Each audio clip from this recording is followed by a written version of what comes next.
What's up, everybody? This is Clarence Jr. Shout out to Black Mind because he really just helped me out here. Now I see where guys' issues and problems with the game is. A lot of you guys think that the game is about women. You think that cold approaching and putting your bid in, et cetera, is about women.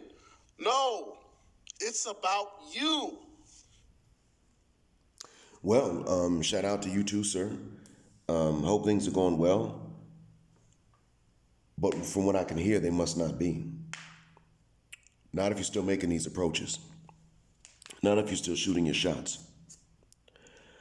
Not if you're still limiting yourself to the African American woman. Game is about them, sir.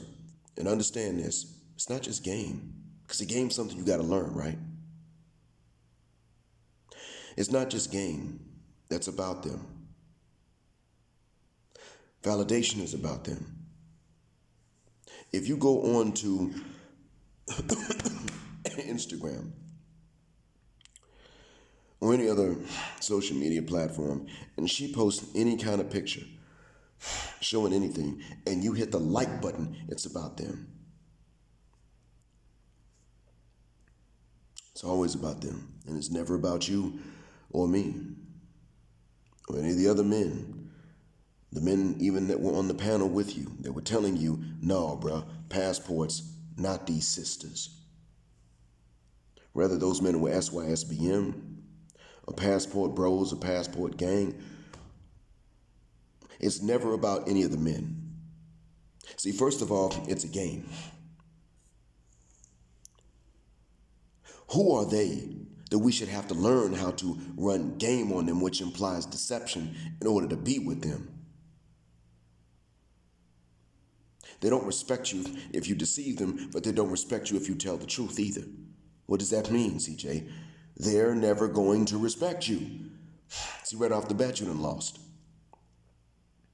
See, the fact that men are willing to go through this and learn this stuff is already right there what puts these ladies at the mindset they have, a mindset of abundance. And it doesn't serve them or the men in the long run. Everybody gets a bad deal in the long run, except somewhere between 13 to 7% of men that they all like. And even those guys probably do get some bad deals because they're bound to pick up some diseases, some kids, and they're probably going to be taking a child support court.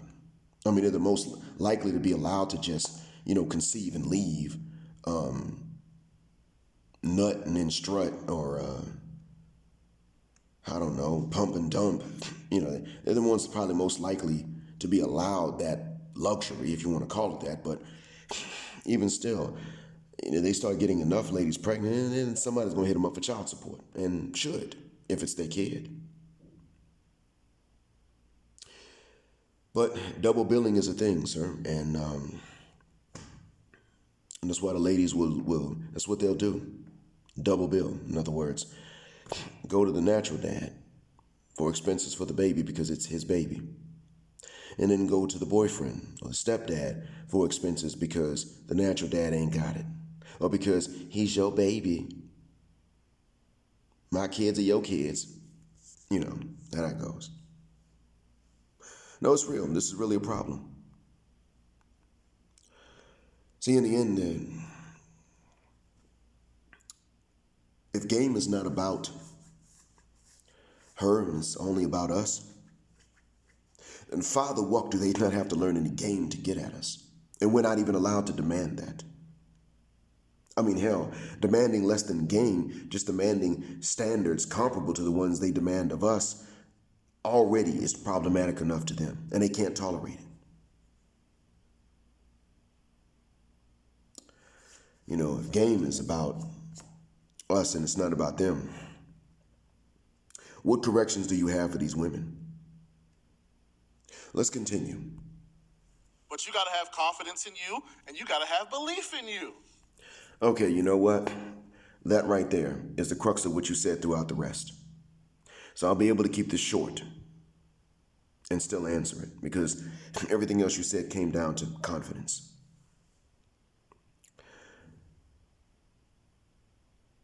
Confidence may have been necessary for MLK to take it as far as he did, and for Malcolm to take it as far as he did. But it was not sufficient by itself.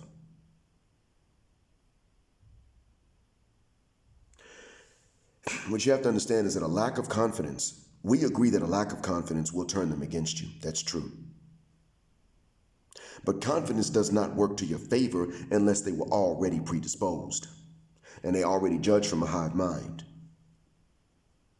So, for the most part, sir, it comes down to that. Confidence? No. You got to have it. But that's not going to help you if nothing else has helped you. That's the thing to understand. Confidence is about you, not about her. That is true. But the approach is about her. The fact that you have to be the one to approach is about her. They've already set it up to where it's about them, sir, from the very beginning. That's independent of the West. The difference is that elsewhere, outside the West, in traditional environments, and it does change from one to the other, but outside the West, there are certain things that are about the men too. I see now why it is that in other cultures, the ladies must show respect to men that is considered blasphemous by the wicked witches of the West. I don't want a woman to bow to me, and I don't ask for that. That's actually inconsistent with my faith. People think that, the Muslim woman has to bow to her husband. No, we don't say that. But you got to respect him, and he has to respect her too. I mean, there are rights she has that he's got to respect. I'll let you look into that later on, because you're not going to believe it just because I tell you this. But the point I'm making is that I do see why it is that there is a priority given to men in certain situations. See, where I live, these women don't approach men. They can, but they don't. They just will not. You understand? But there are things that make it worthwhile for the man when he has to go and make the approach. Because a man's got to make the approach. He's got to pay the dowry to get married. And families jack dowries up, make that difficult too. There are a lot of ladies that are not materialistic, but their families are, and he doesn't know she's not materialistic till he marries her. And of course, to marry, he's got to pay the outrageous dowry that the family demands, especially if he's not from that same tribe. He's got to do that. I say to these men, you're not cheating yourself when you make the approach. When you go to her family to discuss marrying her. And of course, there has to be a discussion with her. There's supposed to be. The Arabs don't always do that. That's their problem. They screwed up in that regard, but in the faith, there is supposed to be. But when a man's got to make that first approach, that initial step, at least there's something in it for him. He's got responsibilities, but he's got rights as well. She has responsibilities, but she's got rights. And even where the Arabs fail in their religion, because they do, even in their culture, they still have that understanding. Even when they don't fully understand it, it is understood that men and women have their rights and their responsibilities. Where you live, sir, you got the responsibilities, but you don't have the rights. No woman owes you anything. And you never deserve anything from her. But if she, especially if she's a black woman, you got obligations to her. Provision and protection.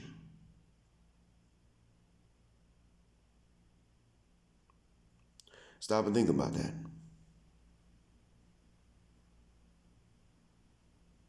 That's a bad deal for you.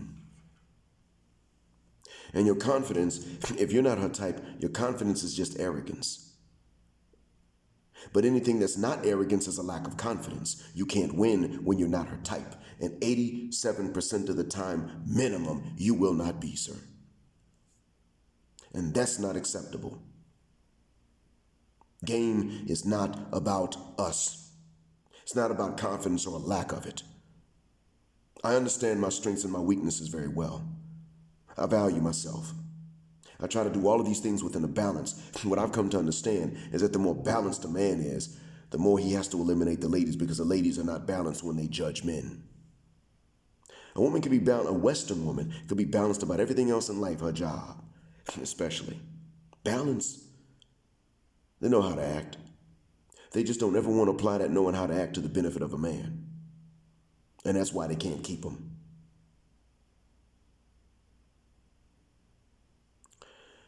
Don't take my word for it. Ask Fuller Sports. He'll tell you about the ladies back home in West Africa. And some of West Africa is getting ruined, but it's not as bad as what you got to deal with. See, the feminism, and not even the feminism, but the misandry is so ubiquitous. Where you live, it's in the air. You don't know that it's something distinct and of its own.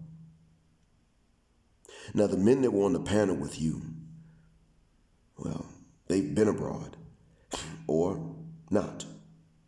If I remember correctly, you said you've not. If I misremember, tell me.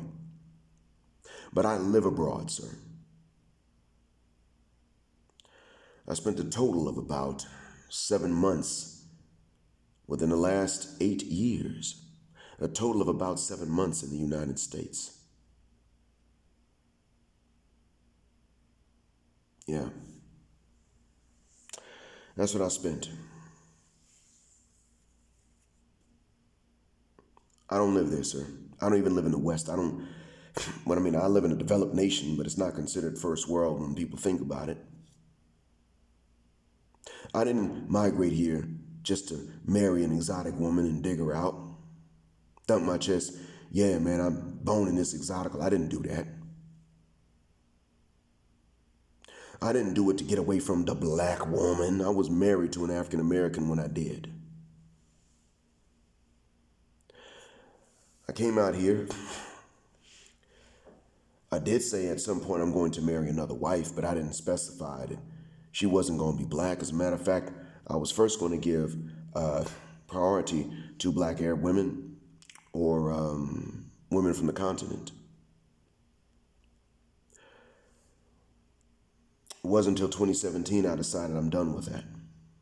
And that was because I was made aware, again, of how much of a bad deal I'd gotten because of my phenotype. That's the other thing. And you might say, well, you know, man, where I grew up, a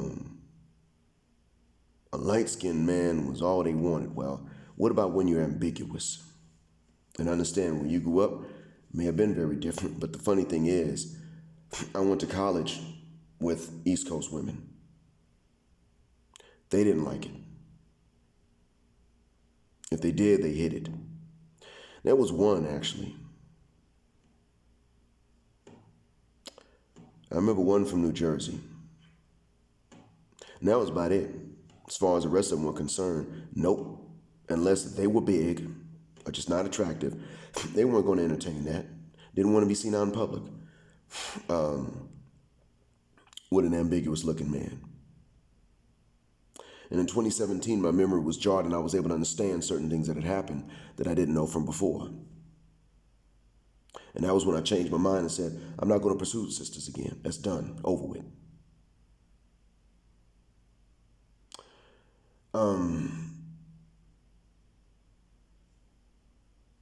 And through a narrow set of circumstances, without breaking my word, I'm now married to someone from from the Horn of Africa.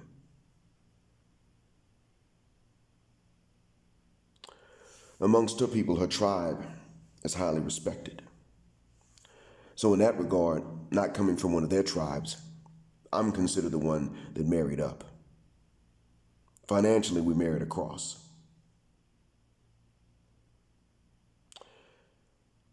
And I didn't have to break my word for this.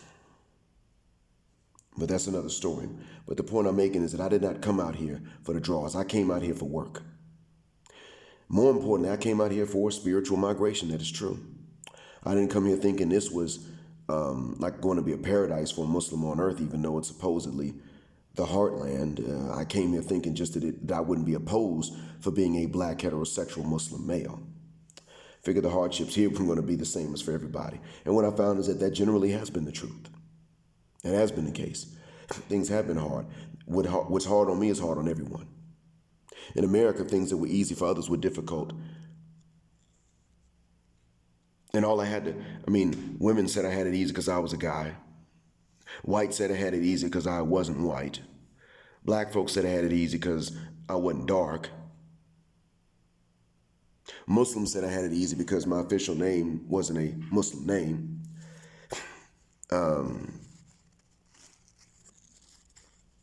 And, well, non-Muslims, well, if they were Islamophobic then, and they found out I was Muslim, then it was, it was on and popping. But then they'd say that I was being coddled. So everybody felt like I was being coddled, and I wasn't. I was actually facing 4 types of discrimination.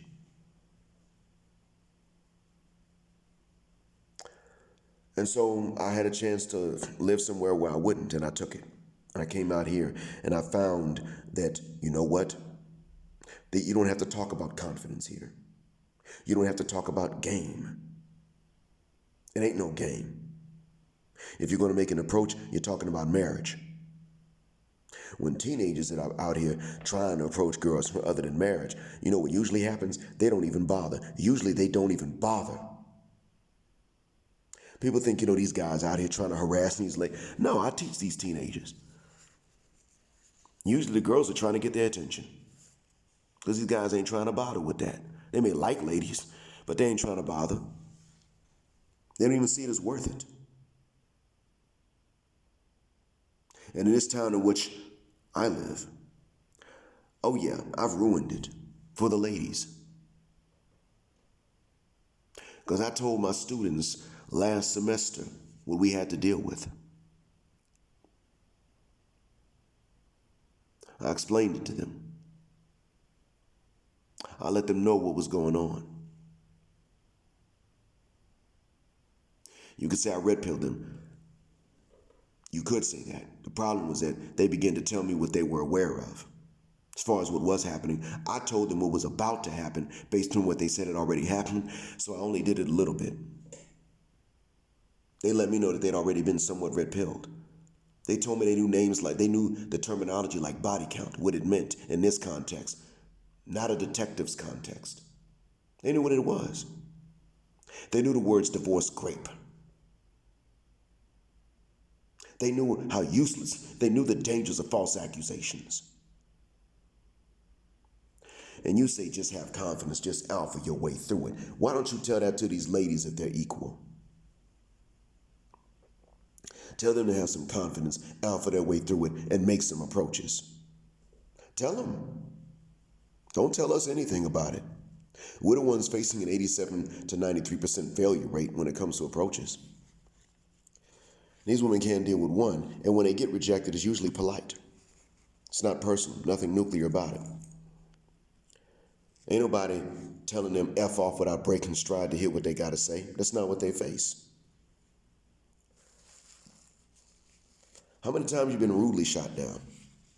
How many times have you spoken to one that's not to shoot a shot at her, and she immediately starts with, I ain't interested, I'm married, F off, something like that? In other words, how many times you've been rejected without even trying to flirt? How about that? Because, I can tell you that for me, that would have been common. It would have been common all throughout college if I hadn't stopped speaking to ladies for a while. No, there was a time I did not speak to them. I wasn't mean. I would answer them if they spoke. But there was a time I didn't speak to them because they did not speak first. I did not bother them. They did not bother me. They did not try to harm me. I was invisible for the most part. There was that time. As a matter of fact, I went through about my second half of college just like that. The ones I spoke to knew me from before.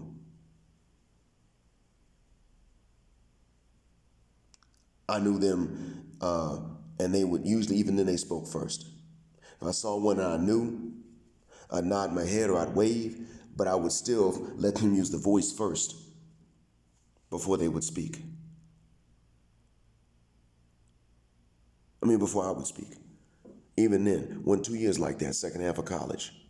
And these are things I haven't told a lot of people because no one asked, because it wasn't necessarily relevant, but I'm letting you know. The funny thing was, that's when I didn't have to deal with disrespect from them. When I graduated, had to work, when I was in Atlanta, I had to work around a lot of sisters, had to talk to them. And I found out later that the disrespect they had was just tremendous. They were mad at other men for other things, and they would turn around and talk about me like I did it because they were afraid to say these things about these other men. Imagine that. Imagine finding this out about them. And that this isn't an isolated incident. But like another man said something in an elevator, but they don't want to report him, so they say that you're the creep. And you see this in an email. And you just glad that they didn't run to HR with a lie like this, but you don't even know who this is in an email. Like it's a name you don't know. And someone forwards it to you. And you don't even know the name. But in email, they talk about you, and you ain't even been on an elevator alone with any lady because ain't no elevators at that job. I worked on the ground floor. I never had to take the elevator. Elevators were slower than I could run up the stairs, so when I did go upstairs to see some folks I knew, wave at them in another department, I just jog up the stairs. It was one flight. Elevator would take too long. I didn't know what the inside of the elevator looked like. And to hear this, and someone else chiming in, yeah, girl. This is how I know this stuff, CJ. This is when you're not shooting your shot. This is what I got for not being invisible because I had to talk at work.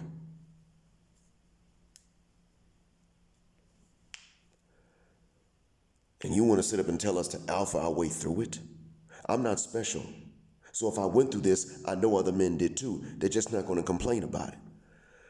And they're not going to tell you because they don't want to sound like they're complaining. I'm informing you not to complain. You can't fix it. It ain't your fault anyway. I'm informing you of this so that you understand I know what I'm talking about. That's all. But other men won't even inform you to let you know they know what they're talking about because it would sound like they're complaining. Especially if they look like me, then even more so. No, we're not going to alpha our way through this. We're not going to continue trying to learn this stuff. Plus, I'm Muslim. You expect me to come off a message of male chastity? And male chastity doesn't mean you never make an approach to anyone. It means you talk to her and her family when you want to marry her. And even then, I've told men don't do that in the West because even the Muslimas are jacked up. A Western Muslima will bring to you even a worse deal. Because she wants to act like you have all, well, actually, she'll use the Quran to try to justify it. And the Hadiths, that's where that comes from. They want to reinterpret our religion with a feminist and even misandrous bend.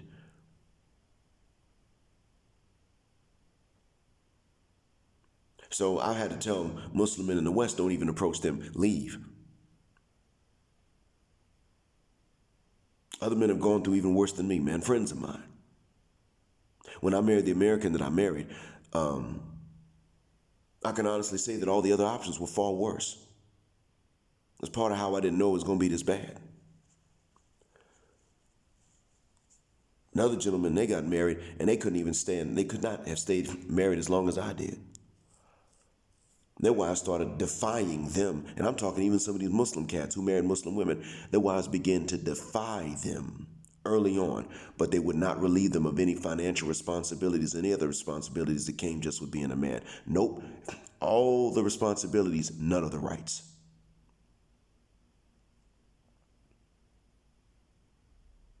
That's what was out there.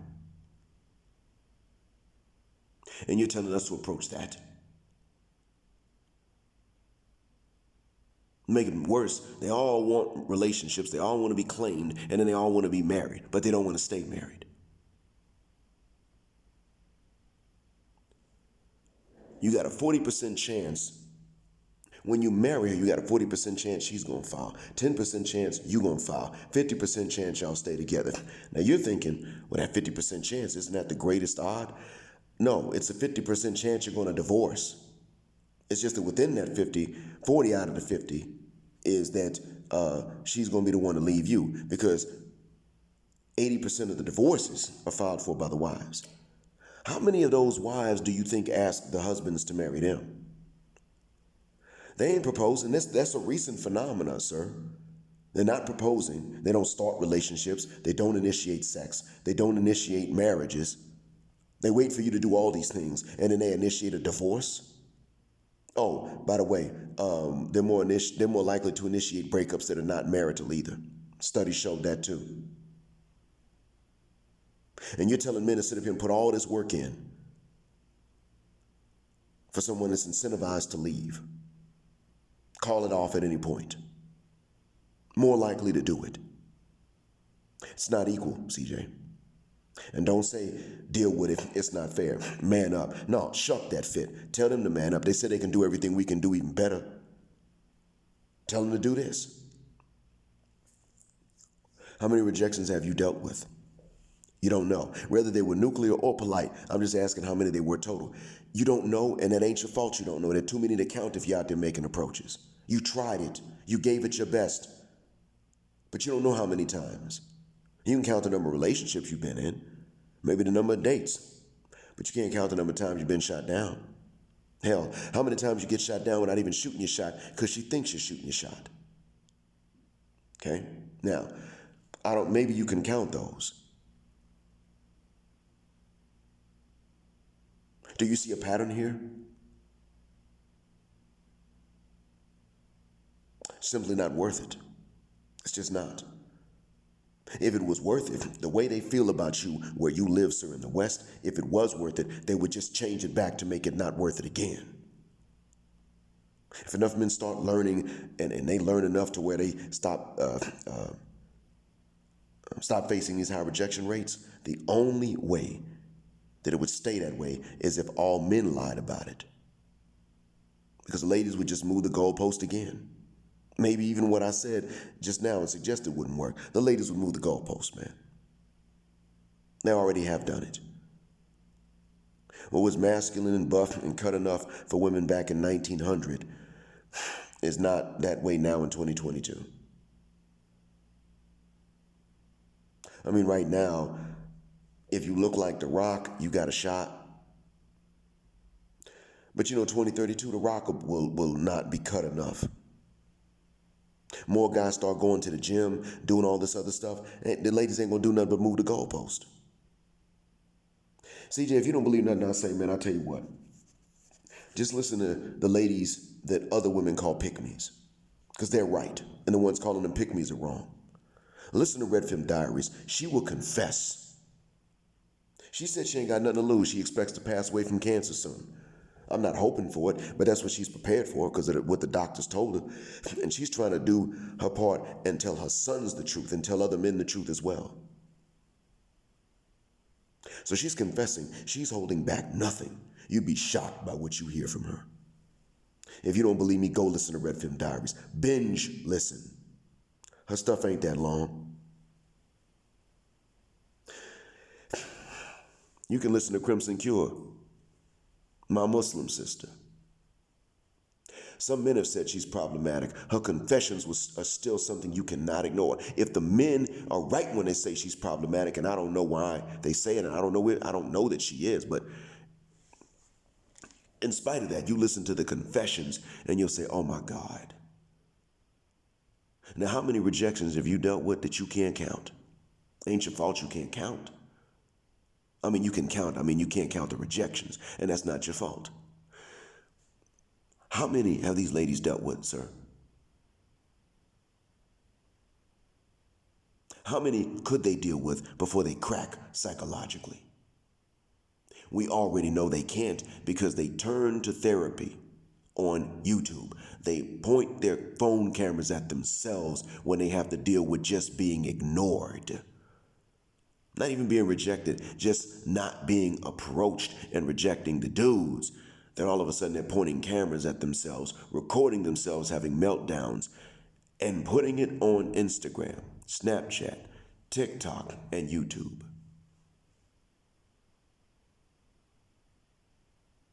They can't take it. But they value themselves by how many they dish out. Understand, women don't rank themselves by how many dates they get. They rank themselves by how many they turn down.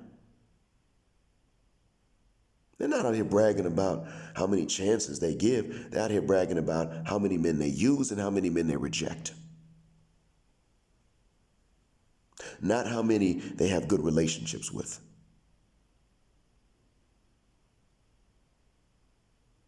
There's nothing else they can brag about in these social circles. Why do you think men are unwelcome in their hair salons? It's not because they're discussing things that are just private. They're discussing things that are harmful to you, man, and me. My own mother told me that. And you want me to sit up here and say, oh no, game's just about us. No, no, no. Skills are about us. Confidence is about us. But most of us are not walking around with a messed up confidence in terms of ourselves. We simply don't have confidence in their ability to assess us correctly, and we shouldn't because they don't have that ability. That's what all of this is about. And that's exactly why I tell men, black admixed and black unmixed. That's why I tell men, black heterosexual non-select male power just because she don't like it. And black patriarchy until extinction or judgment day.